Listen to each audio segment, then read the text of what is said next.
tout Le simplement. reboot, c'est très simple, vous avez un univers qui commence à prendre la poussière, il va falloir le dépoussiérer un grand coup. Vous ressortez, le jeu dans son intégralité avec un nouveau lore, peut-être un nouveau système, mais ça on s'en fiche parce que on est sur le poids du lore. Vous ressortez le jeu avec un lore tout neuf, tout propre, avec, les petits changements, nécessaires, que vous voulez, apporter et l'avantage c'est que, les nouveaux joueurs n'ont pas à s'inquiéter du lore antérieur, puisque celui-ci n'est plus valable du tout. Ce qui compte, c'est le lore du nouveau jeu qui vient de sortir. Ça, c'est le reboot pur et dur d'un jeu. Le soft reboot, on sort un nouveau jeu, une nouvelle édition d'un jeu, et on décide d'effectuer des changements dans le lore, mais quand même de conserver quelques éléments qui sont antérieurs à cette nouvelle édition. Alors, c'est un cas un tout petit peu plus rare, mais on a par exemple Vampire V5 qui fait ça. En fait, ils font évoluer le C'est setting, ça. on fait passer, l'univers de Vampire la Mascarade à l'ère de l'information, des réseaux Oui, oui, c'est sociaux, ça. une nouvelle inquisition et un nouvel événement important qui est les anciens vampires s'en vont faire, la guerre, ou reçoivent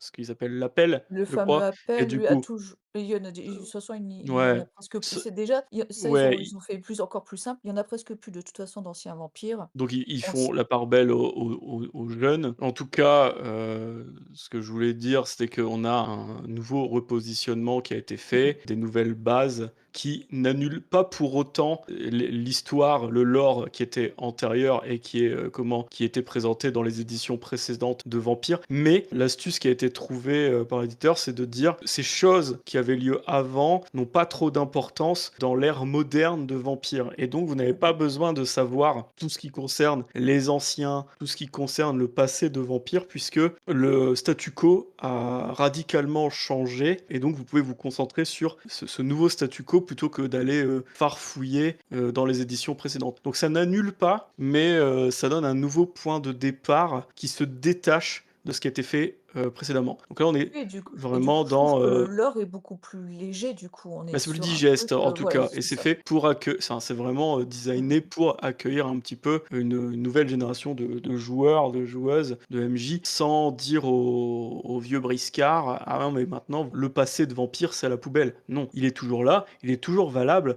on l'a vraiment pas invalidé ni rien, juste il a perdu en importance.